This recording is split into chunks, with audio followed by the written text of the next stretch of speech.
Olá, o Curta Ceará de hoje traz para você o vídeo cearense Torpedo, seguido de um bate-papo com seu realizador Márcio Câmara. Nascido em Fortaleza, Márcio Câmara é especialista em som direto e formado em cinema pela San Francisco State University, na Califórnia. Trabalhou em algumas produções americanas e atuou na produção de som direto em documentários, ficções e comerciais em Cuba, Alemanha e Canadá. No Brasil, trabalhou em filmes como Deus é Brasileiro, de Carlos Diegues, Cafundó, de Paulo Betti e Clóvis Bueno, e Zuzu Angel, de Sérgio Rezende, dentre outros. Márcio estreou em 2003 na direção com o documentário cearense Rua da Escadinha 162.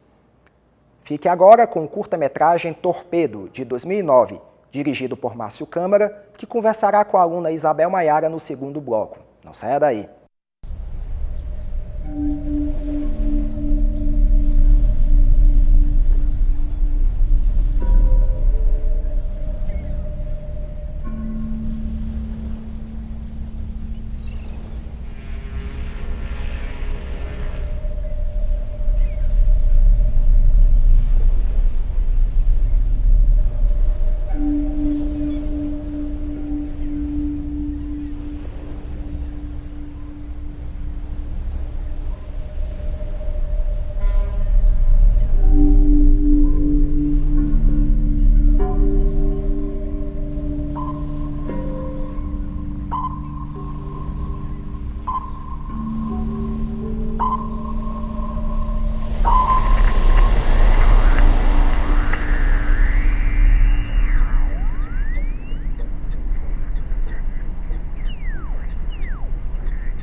Torpedo, launch as scheduled.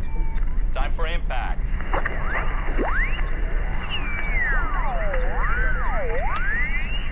15 minutes. Boat will be 11.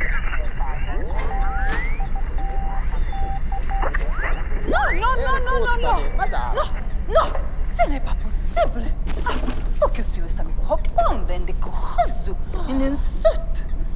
Uma estrela do meu tamanho, aclamada nos palcos do mundo inteiro, adorée por des millions de gens, tendo que se submeter a isso? Madame, el Río de Janeiro es un punto a más donde para el navío para llegar a la capital del Brasil, Buenos Aires. Las presentaciones están apuntadas, serán todas gran éxito. Madame Sabá. Todos van a amarte. Mejor, adorarte. Caro senhor, combinemos que faremos 10 apresentações em Buenos Aires e para dizer em Rio de Janeiro.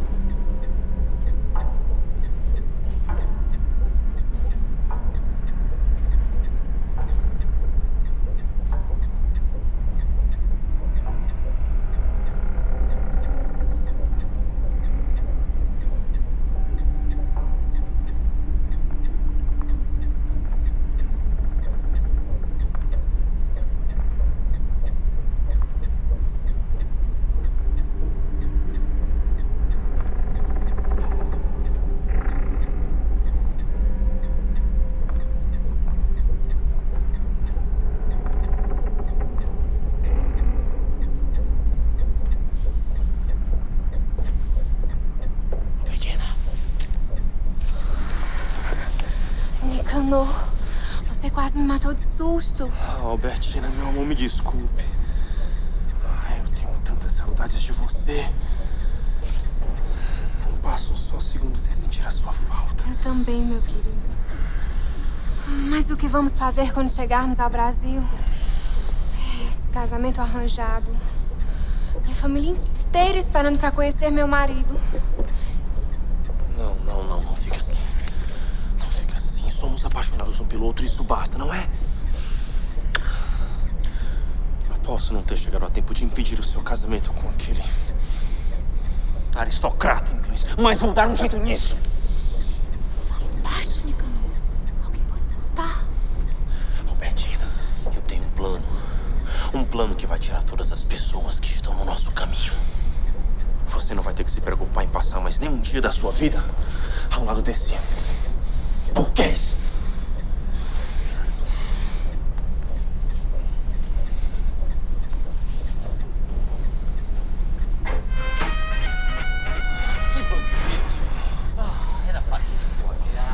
Depois eu volto. Vamos, Exildon. E ela, que francesa. Ela foi maravilhosa. Uma pena você não ter participado do jantar. Madame Sabá, ela canta divinamente. Lembra do oficial da Marinha que conhecemos na primeira noite no navio? Sim. O meu jantar foi com ele.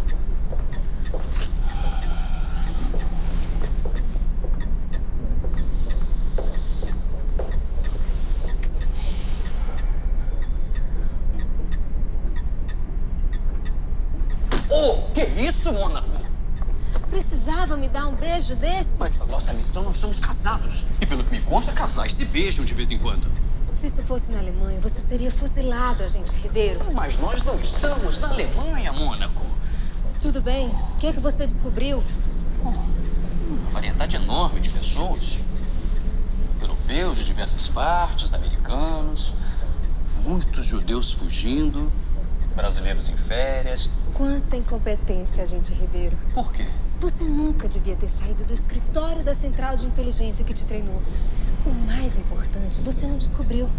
Um oficial da Marinha me confidenciou que uma pessoa aqui de dentro está passando as coordenadas do navio falando um alemão com sotaque inglês. Acho que você sabe da possibilidade do navio ser sabotado, não é? Olha aqui, Mônaco. Se um submarino descobrir as coordenadas deste navio, ele poderá nos atacar facilmente. Como você me acha ingênuo, não é mesmo, Mônaco?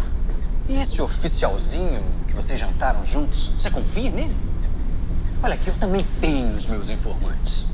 A inteligência brasileira me informou que detectaram sinais de rádio vindo de dentro desse navio. Então... Só que em sotaque em alemão. Agora daí, até esse navio ser torpedeado, tem uma distância muito grande, Mônaco. Isso já aconteceu antes, você sabe disso. E nenhum barquinho sequer afundou. Agora, enquanto nada disso acontece, não impede de unirmos essa sua disciplina germânica com os meus métodos tropicais, que, aliás, são muito eficientes para conseguir o que eu quero.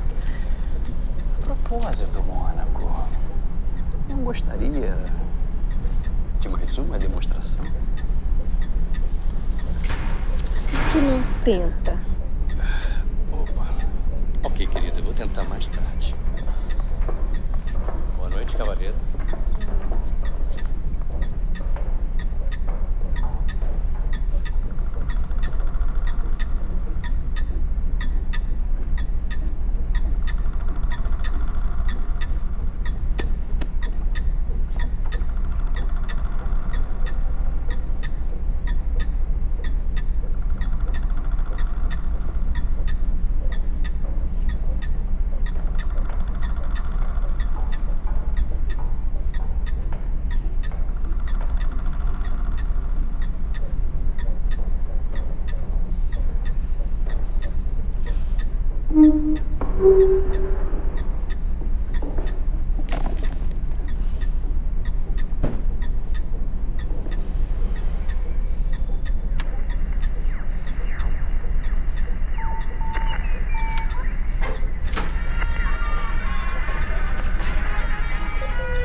Madame Sabá, je ne crois pas. Une machine. O senhor exige muito de alguém tão criativa quanto eu. O senhor viu meu frasco? J'ai besoin de ce flacon. Madame, tienes que cuidarte de eso. No permite que las estés oliendo esas cosas. Acuérdate de los que te admiran. Dane-se todos! Disse um artista! O senhor não ouviu os aplausos pela minha simples participação no jantar?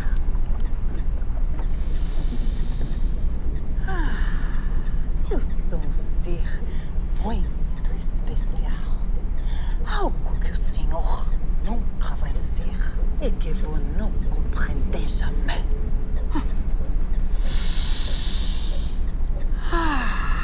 Você não entende de pessoas complexas como eu.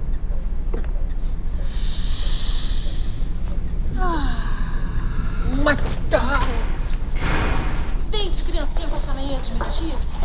Não sei não, minha filha, não sei não. Não estou acreditando numa só palavra dessa sua história. Que bobagem, tia Rosinha.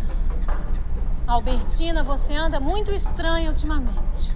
Lhe procurei no jantar e não lhe encontrei. Mas, tia Rosinha, Você não anda pensando naquele comunista, hein? Minha filha, o seu marido, no camarote, sozinho. E você zanzando por aí? Eu quero saber o que é que está acontecendo com você. Mas eu não fiz nada, tia Rosinha. Eu já disse. Estava caminhando e me perdi entrando nesse compartimento. Eu não sabia que a senhora andava me espionando. Você tem certeza que se perdeu mesmo? Acho que eu tô passando mal.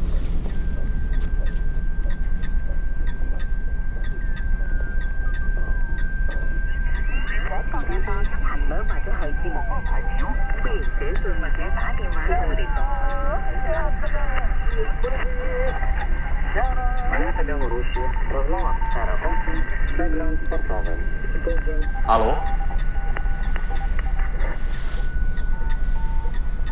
Alô? Águas Territoriais Brasileiras. 15 de agosto de 1942. 11 horas e 58 minutos. Minha querida Albertina, ainda ficaremos juntos. Eu vou conseguir. Eu te amo.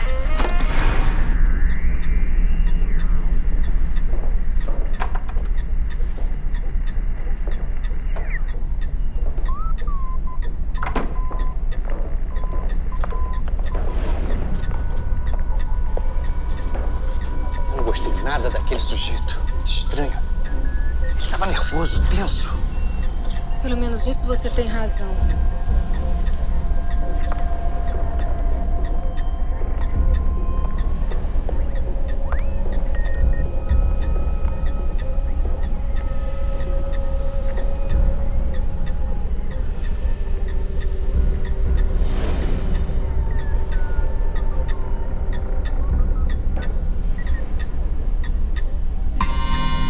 Viva a liberdade! Albertina, é você? Eu sabia que esse sujeito estava por perto.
E aí, o que achou do filme? No próximo bloco, um papo com Márcio Câmara, diretor do curta-metragem Torpedo, que acabamos de assistir. É daqui a pouco no Curta Ceará. Voltamos já.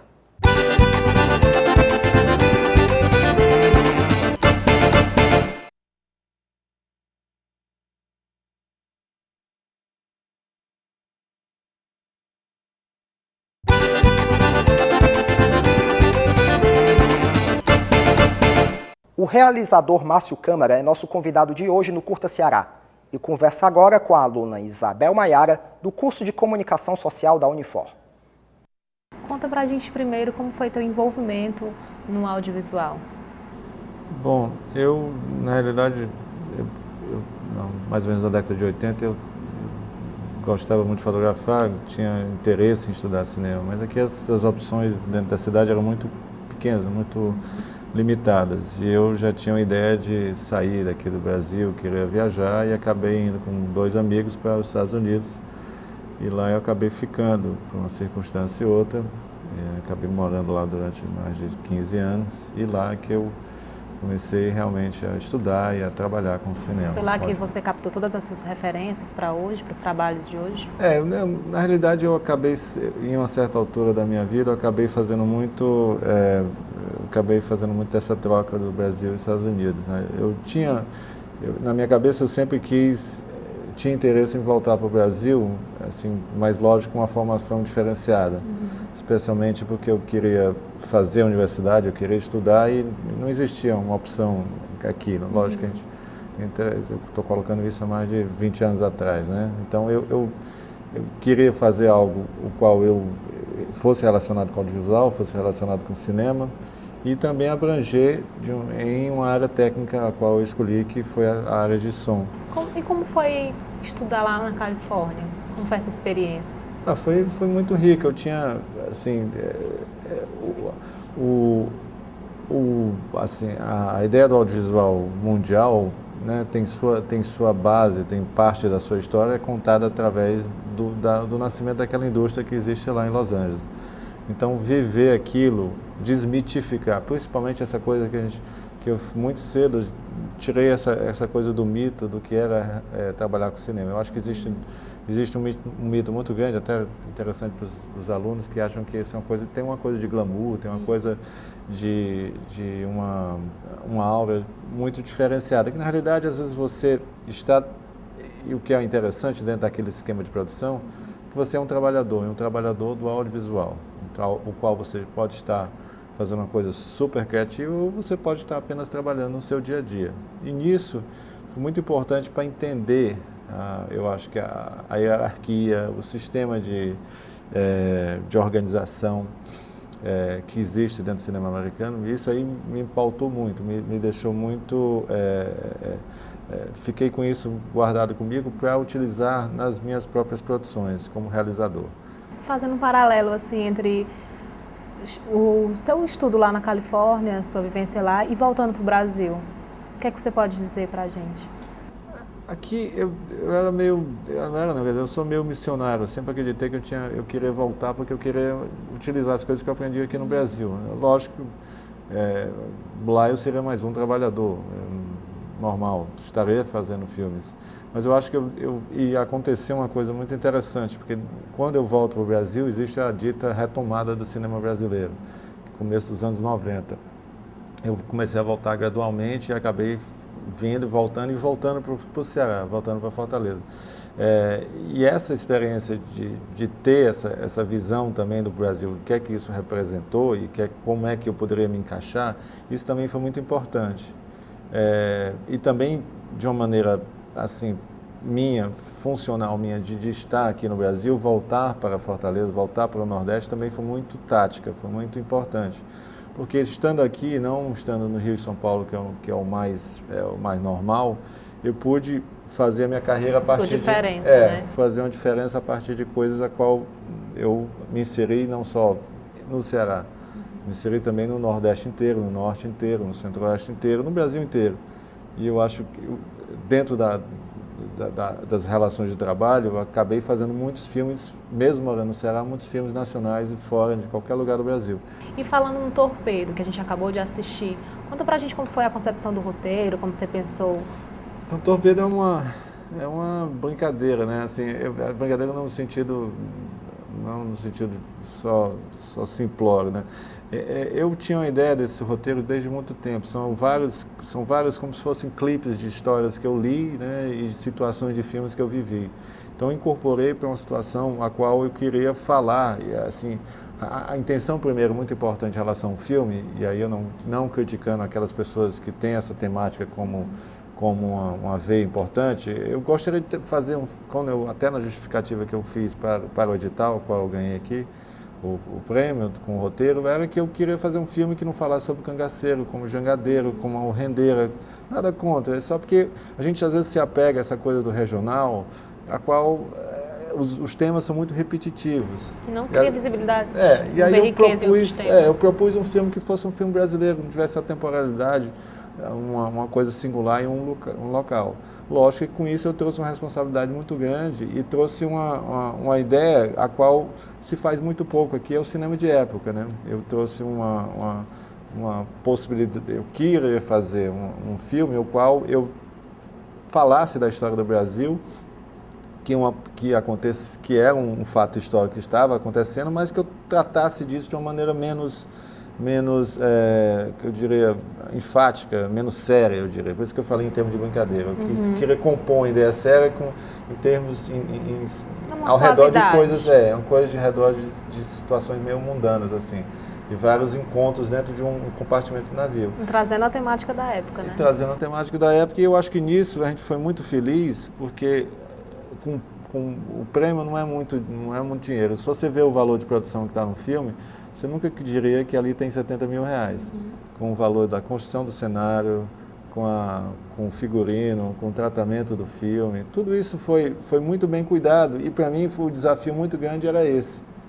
Era ter essa possibilidade de fazer um cinema aqui que não fosse, que ele pudesse enveredar para outras coisas, mesmo você gostando ou não gostando. Mas... E como foi administrar todos esses recursos, tendo que se preocupar com tanta coisa? Foi assim, eu sempre me cerco com pessoas que são amigos, né, são competentes e são amigos. Eu estava com o Eduardo Aparício, que é um grande amigo, que é diretor de arte, e ele topou esse desafio, entendeu? Que é construir um cenário, um porão do navio. E, aliás, é interessante voltar aqui no Unifor, porque o grupo Edson Queiroz foi determinante para que o filme pudesse ser feito. A gente fez isso no galpão da Esmaltec, lá na Francisco Sá, onde tinha tapadeira, tinha um monte de coisa da TV Diário. Então, tudo que estava ali foi utilizado, as ferramentas, as roldanas, tudo que estava ali a gente juntou, por uma questão de opção também, de a gente ter, e concluiu aquele cenário gigante, colocando um carro aqui perto aqui do Museu do Automóvel, um piano, várias caixas. Tudo aquilo ali é para que a gente pudesse... Eu tinha a ideia de que eu teria que fazer em um lugar só e construir esse lugar. E foi esse o desafio. Márcio, você contou que o Torpedo, né, te trouxe grande felicidade, porque você conseguiu finalizar. Foi uma obra, um trabalho que deu certo. E em relação ao Joaquim Embralhador, o que é que está acontecendo com ele? O Joaquim Embralhador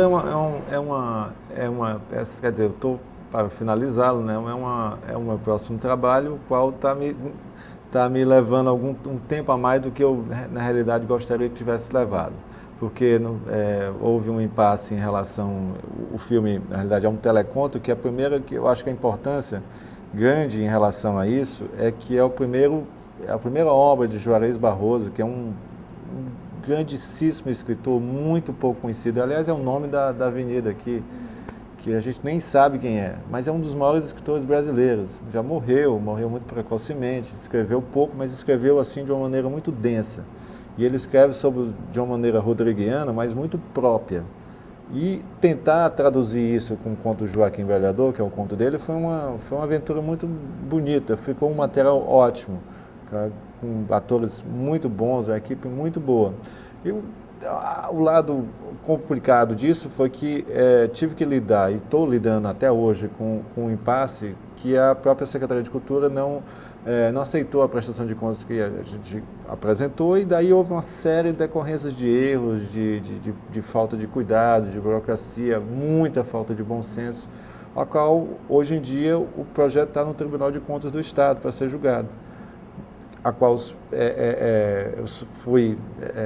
foi declarado na Secult que eu precisava devolver o dinheiro, a qual eu já utilizei, já produzi, já tenho provas de fotos, de vídeos, de trailer, de material, todo o material filmado, que está lá para comprovar que realmente foi feito. O que é interessante, que eu sempre disse para o pessoal da Secult, eles passaram quase um ano para realmente aprovar ou dizer se a prestação de conta estava errada ou certa. Então, se esse tempo todo, pelo menos que eles me penalizassem, me dessem uma multa do tamanho da dimensão do meu erro. Sim, achar que eu tenho que devolver o dinheiro, então foi uma penalidade muito estranha. Ao mesmo tempo, tem outras pessoas que fizeram na mesma época que eu, que nunca nem terminaram, nunca nem pagaram as pessoas. Que projetos o senhor vem desenvolvendo? O que é que está vindo por aí? Eu tenho um projeto de curta-metragem chamado Índia do Rei, que é uma adaptação, também um roteiro meu, aliás, eu escrevi, que é uma homenagem ao meu pai, que foi campeão de xadrez, e é uma trama que se passa na década de 70, na ditadura. É uma adaptação do conto do Stefan Zweig. E nisso é um projeto que eu estou esperando, coloquei em alguns editais, estou esperando. E também uma coisa que eu sou muito caro e quero que aconteça é o formato maior daquilo que eu desenvolvi no Identidades em Trânsito, que é um documentário que eu fiz sobre estudantes africanos aqui no Brasil, que eu estive na África para entender, saber, procurar tudo que essas pessoas tinham levado do Brasil quando estiveram aqui. Então, a ideia é que a gente fez um curta-metragem, quero fazer isso em um formato de longa-metragem. Isso aí é um projeto também que está rolando, que eu espero que esse ano pode ser que a gente comece pelo menos a fazer uma pré-produção. E o próximo filme do Beto Brant, que é Eu Receberei as Piores Notícias dos Seus Lindos Lábios. Esse é o nome do filme, que é mais uma aventura dele com o Marçal Aquino, que é o cara que escreve lá para os roteiros dele. Então, nessa aventura, quer dizer, a gente não sabe muito bem para onde, essa coisa do audiovisual, até interessante também só voltando e finalizando, né? A gente tem que ter uma persistência muito grande, porque mesmo eu que tenho tantos anos, hoje eu estou desempregado, amanhã pode me ligar e eu estar empregado, mas você tem que ter para quem está começando, para entender que essa perseverança é uma coisa que paga no final das contas. Se você faz bem, tem sua consciência tranquila, dorme tranquilo com aquilo que você fez, tem respeito, tem honestidade, tem ética, as coisas fluem, você vai ter seu espaço. Trabalhando assim, as pessoas conhecem seu trabalho, sabem o que é que você está fazendo, e mesmo de onde você estiver no mundo, hoje em dia, então, celular, qualquer outro tipo de comunicação, você vai ser encontrado. Então, acho que isso nesse aspecto, é uma das coisas que eu tento fazer. Às vezes não consigo, mas pelo menos tento. Que mensagem bacana, Márcio. Obrigado pela nossa entrevista e até a próxima. Obrigado por você. O Curta Ceará de hoje fica por aqui. Faça suas críticas e sugestões pelo nosso telefone 3477-3422. Lembramos que você pode rever este e todos os outros programas da TV Unifor pelo nosso portal multimídia. Obrigado pela sua companhia e até mais!